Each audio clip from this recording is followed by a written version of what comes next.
Imagine this, you've saved for years, finally ready to buy that dream home, but what if the city you choose turns your dream into a financial nightmare? Across America, hidden beneath the glossy real estate ads and booming skylines, are cities where homes are losing value, crime is skyrocketing, jobs are vanishing, and neighborhoods are collapsing. In this video, we're counting down 10 U.S. cities where buying a home in 2025 could be the worst mistake of your life. Stay with me until the very end, because number 1 on this list is a city you probably never expected, but it's on the verge of a complete housing disaster.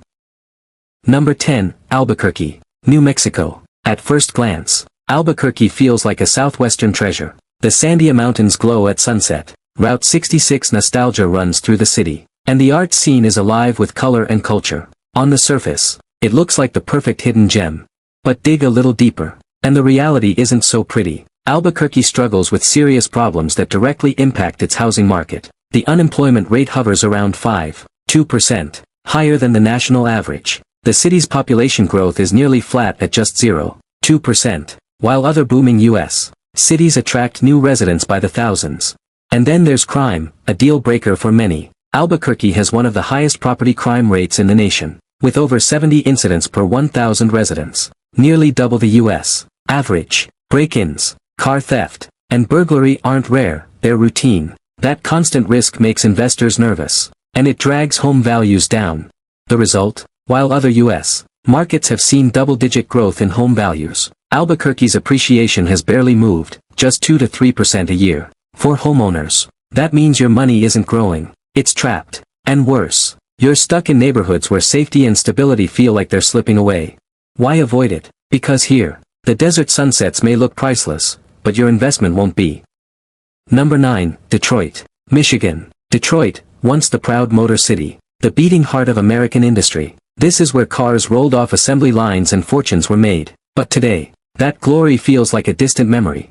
At first glance, Detroit's housing market looks tempting. Prices are shockingly low, sometimes under $100,000 for a single-family home. To a first-time investor, it looks like an unbeatable bargain. But here's the truth, most of those homes are cheap for a reason.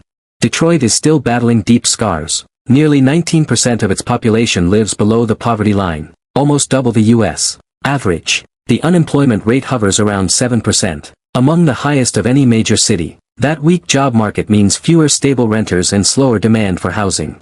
And then there's the decay. Detroit has tens of thousands of abandoned homes and entire blocks where infrastructure has crumbled. Many investors buy in, only to realize their bargain property sits in a neighborhood nobody wants to live in. Vacancy rates remain stubbornly high at over 16%, compared to the national average of around 6%. Crime also remains a serious concern. Detroit consistently ranks near the top for violent crime, with rates nearly 4 times higher than the U.S. average. Safety worries drive away families and long-term buyers, further eroding housing demand. So why avoid Detroit? Because what looks like a low entry point is actually a money trap. Your property may be cheap, but finding tenants, or selling it later, becomes nearly impossible. Appreciation here is slow to non-existent, and your so-called bargain can quickly turn into a financial burden. In Detroit, the risk isn't just losing growth, it's getting stuck in a market that refuses to rise. Number 8, Shreveport, Louisiana. Shreveport was once a city of opportunity. Its oil industry, river trade, and casinos powered jobs and growth, drawing in families and investors. But those days are long gone. Today, Shreveport is a city where the economy feels like it's running on empty. At first glance, the housing market looks attractive. Homes here often sell for well below the national median, sometimes around $160,000. But that affordability comes with a price. Demand is collapsing. The city's population has dropped by nearly 5% in the last decade, and fewer people means fewer buyers. The job market isn't helping either. Shreveport's unemployment rate sits around 6.1%, higher than the national average, and its economic growth has been sluggish for years. Young professionals are leaving in search of better opportunities, leaving behind an aging and shrinking population. And then there's the crime. Shreveport struggles with some of the highest crime rates in Louisiana, with violent crime nearly double the U.S. average. That reputation alone scares off families who might otherwise consider moving in, and when families won't come, neither will stable long-term demand.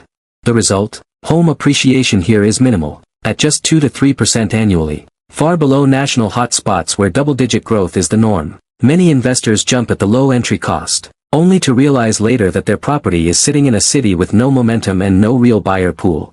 Why avoid Shreveport? Because cheap doesn't mean opportunity, it means risk. Buying here is like throwing your money into a sinking ship, hoping it will somehow float again. And in Shreveport, that rescue isn't coming anytime soon.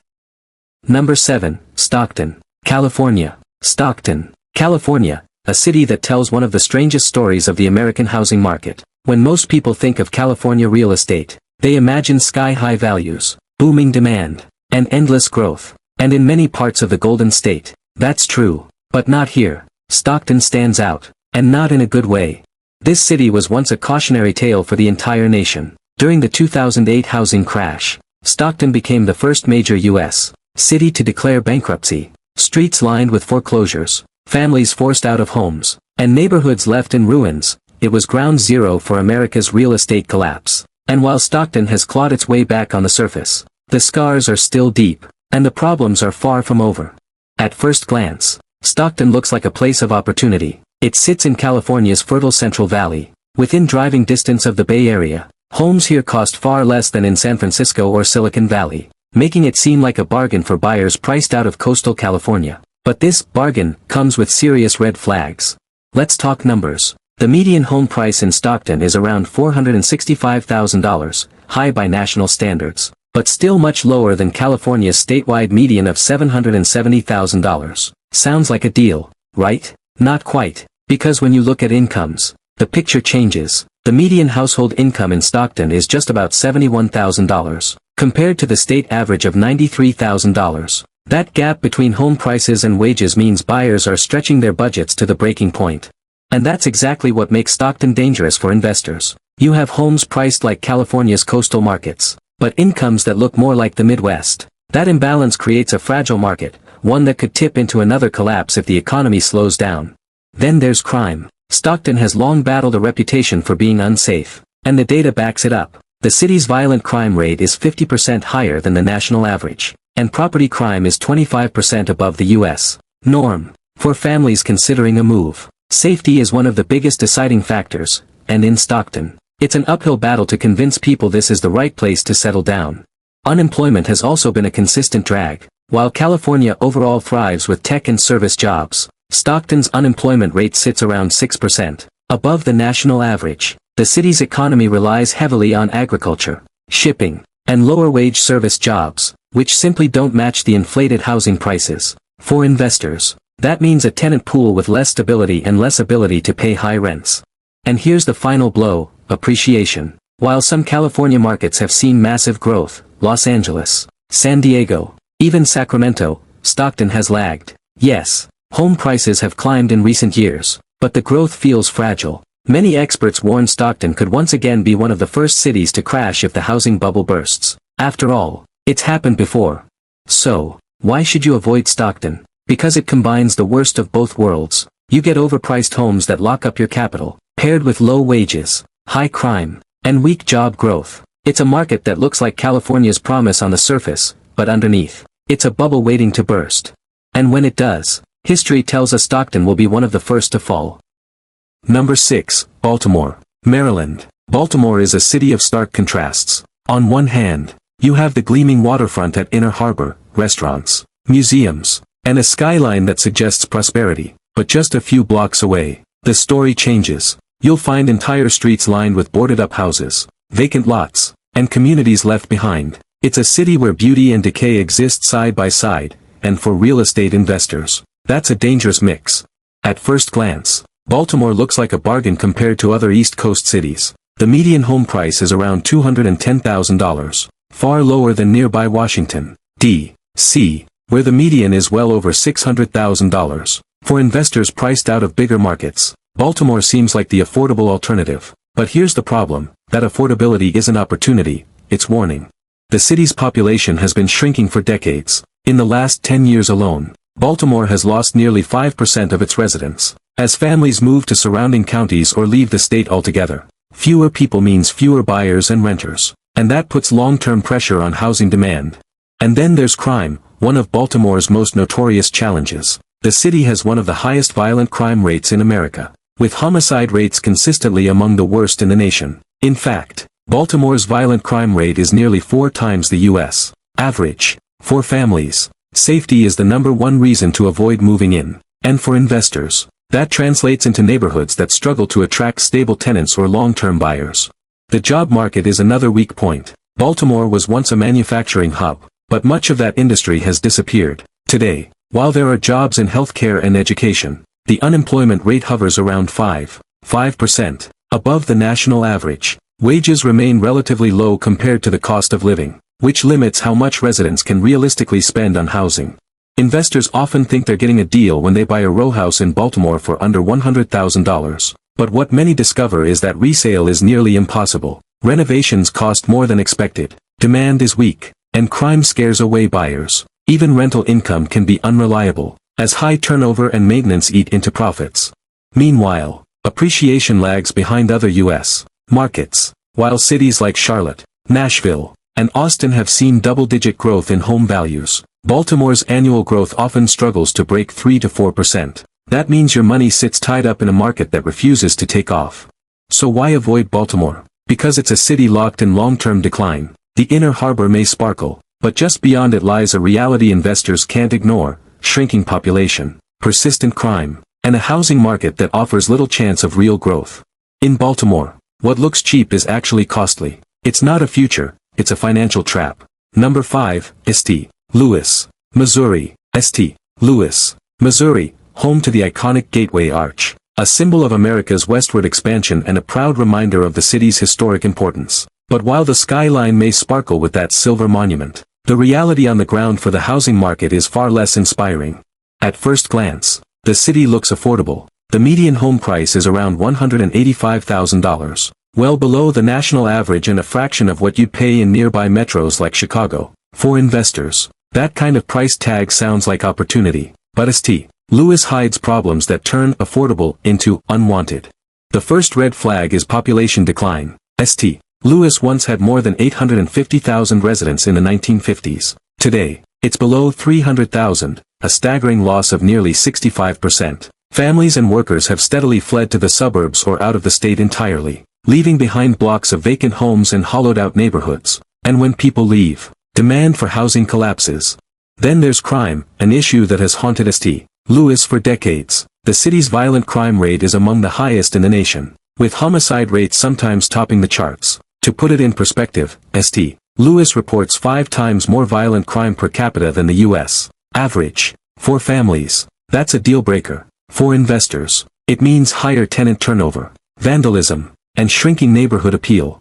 Unemployment adds another layer of struggle. While Missouri's overall job market is stable, St. Louis City itself lags behind. The unemployment rate hovers around 4%, and many available jobs are low-wage positions that don't match the cost of maintaining even modest homes. Lower incomes cap how much residents can pay in rent or mortgages, keeping property values stuck. Appreciation reflects all of this. While fast-growing cities like Nashville or Austin post double-digit annual gains, St. Louis averages just 2 to 3% growth per year, barely above inflation. That means your investment doesn't grow, it just sits, and when you try to sell, finding a buyer can be painfully slow, especially in blighted neighborhoods where vacant homes are more common than occupied ones. Even the good news comes with a catch. Yes, the suburbs around St. Louis, like Chesterfield or Clayton, are relatively stable, but within city limits, the picture is bleak. Investors who focus on the city itself often find themselves with properties that lose value, not gain it. So why should you avoid St. Louis? Because this isn't just about slow growth, it's about long-term decline. Crime, depopulation, and urban blight make it one of the toughest real estate markets in America. In St. Louis, you won't just struggle to see appreciation, you may struggle to find a buyer at all. The Gateway Arch may point toward opportunity, but the housing market beneath it is a dead end. Number 4, Jackson, Mississippi. Jackson, Mississippi, the state capital, a city once seen as the heart of the Deep South. But in recent years, Jackson has made headlines for all the wrong reasons. Most people remember the water crisis, when taps ran dry, pipes failed, and hundreds of thousands of residents were left without safe drinking water. But that disaster was only the tip of the iceberg. Jackson's deeper problems make it one of the riskiest housing markets in America. On the surface, the prices look tempting. The median home price in Jackson is about $65,000, less than one-third of the national average. For outside investors, that sounds like an unbeatable bargain. But the truth is, homes are cheap here because demand has collapsed. Families aren't moving in, they're moving out. Jackson has lost nearly 12% of its population in the last decade, and every year the decline continues. With fewer people, demand for housing shrinks, leaving entire neighborhoods hollowed out. And the challenges don't end there. Jackson's infrastructure is crumbling. Beyond the water crisis, potholes, broken roads, and failing public services are daily struggles for residents. Businesses hesitate to invest in a city where the basics, clean water, reliable roads, public safety, can't be guaranteed. Without businesses, jobs vanish, and without jobs, the housing market flatlines.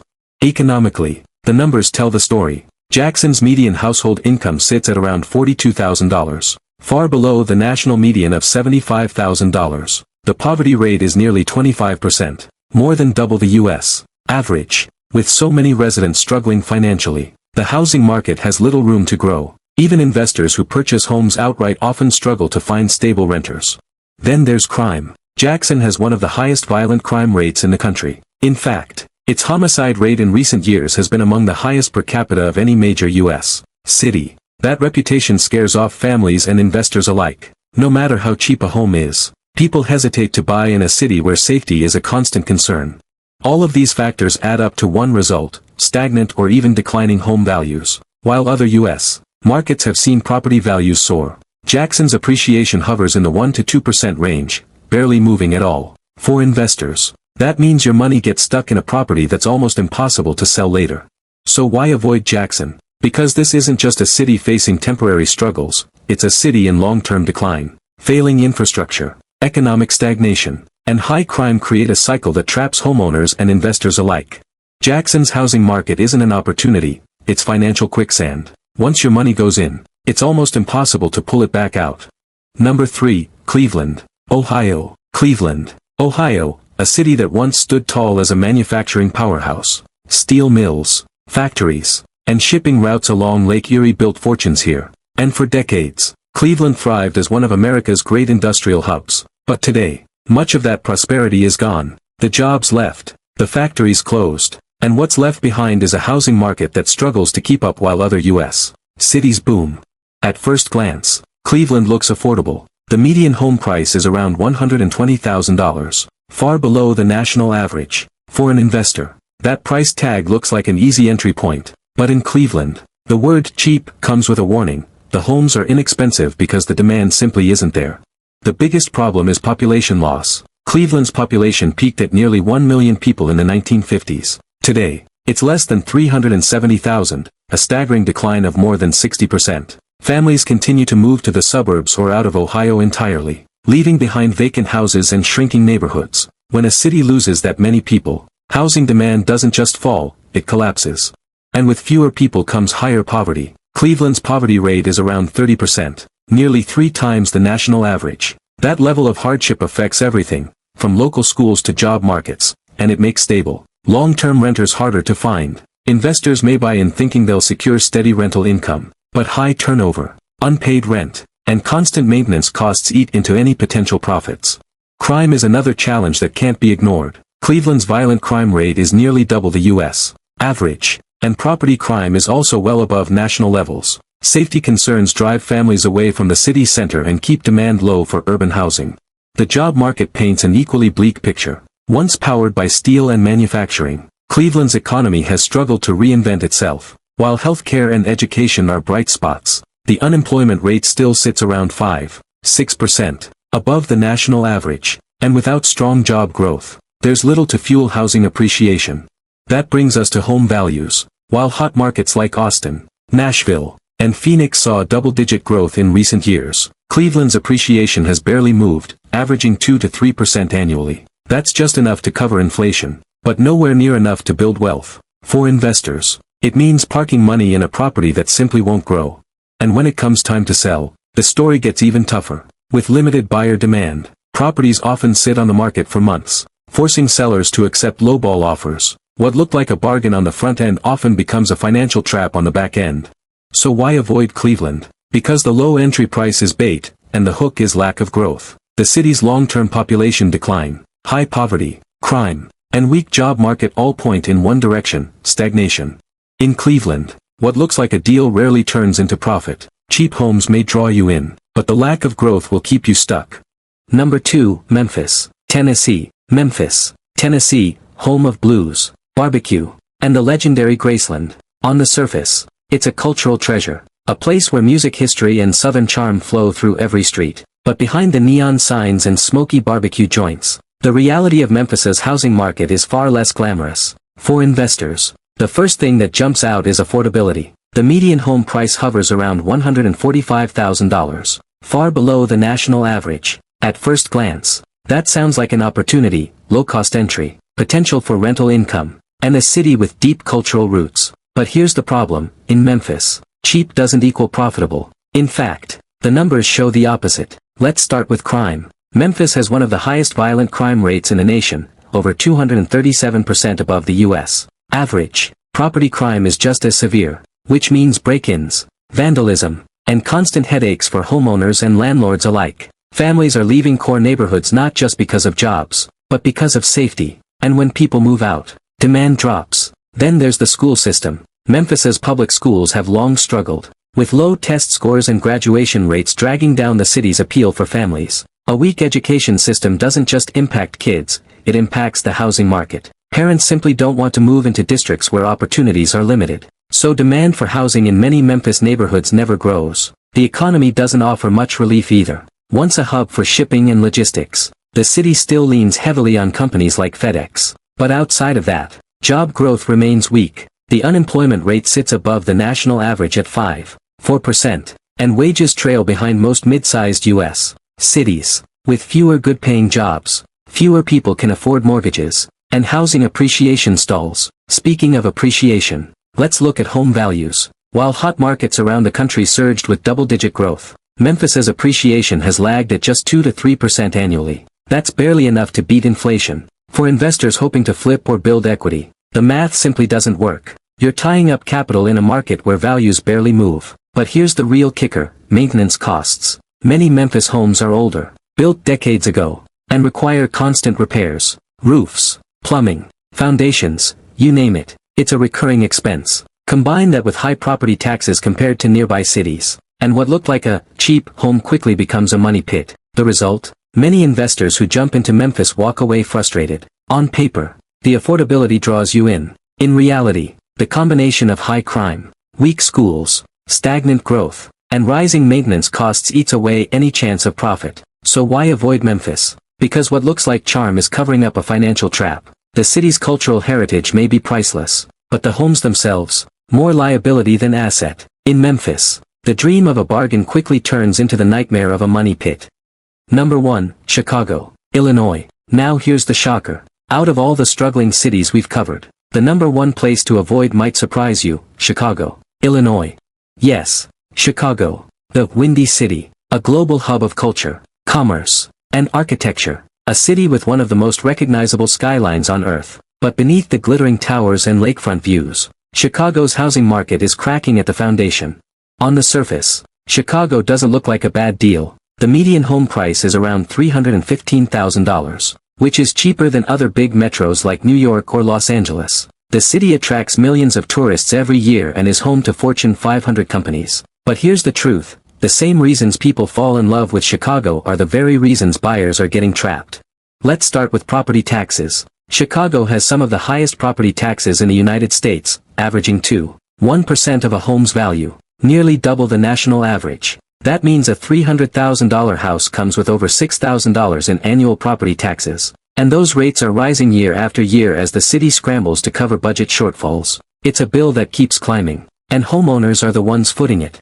Then there's crime. Chicago has become almost synonymous with violence in the media. While not every neighborhood is unsafe, the city still struggles with a violent crime rate 67% higher than the national average. Property crime is also a persistent issue. For families considering a move, safety is a deal-breaker, and that steady outflow of residents is pulling demand for housing down. And the population decline is real. Chicago lost over 80,000 residents in just the last 3 years, with many fleeing to nearby states like Indiana and Wisconsin for lower taxes and safer communities. Every family that leaves adds one more empty house to the market. And when supply rises while demand falls, Prices can only go one way, down. But the biggest threat may be financial, not social. Chicago is drowning in city debt, with unfunded pension liabilities exceeding $35 billion. That kind of fiscal instability sends shockwaves through the housing market. Investors know that when a city is this deep in the red, taxes and fees only go higher, while public services, like schools, policing, and infrastructure, fall apart. That's not a recipe for rising property values. And here's the dangerous paradox: Chicago's homes aren't cheap. You're not getting a discount market like in Detroit or Cleveland. You're paying near big city prices for a property in a city where the fundamentals, population, safety, and fiscal health, are in decline. That makes the risk far greater. Investors are already whispering about the possibility of a housing crash in Chicago, with debt ballooning, residents fleeing, and taxes climbing. All it would take is one economic downturn to send property values plunging. And unlike smaller cities, the scale of a crash here would be massive. So why avoid Chicago? Because you'll pay high prices now, only to watch demand drain away in the coming years. It's like buying a luxury ship that looks strong but is quietly taking on water. Chicago may look like a safe bet, but for homeowners, it's a ticking time bomb. These 10 cities may look attractive on the surface: cheap homes, big city lights, cultural history, but beneath that shine lies decay, crime, and financial traps waiting to swallow your investment. If you're thinking about buying a home in 2025, remember, sometimes the best deal is the one you walk away from. So, would you risk it, or would you rather put your hard-earned money somewhere safe, somewhere with a future? The choice is yours, but now, at least, you know which cities to avoid. This has been Truth States, and if you found this eye-opening, make sure to subscribe, because the next city we expose might just be the one you're living in.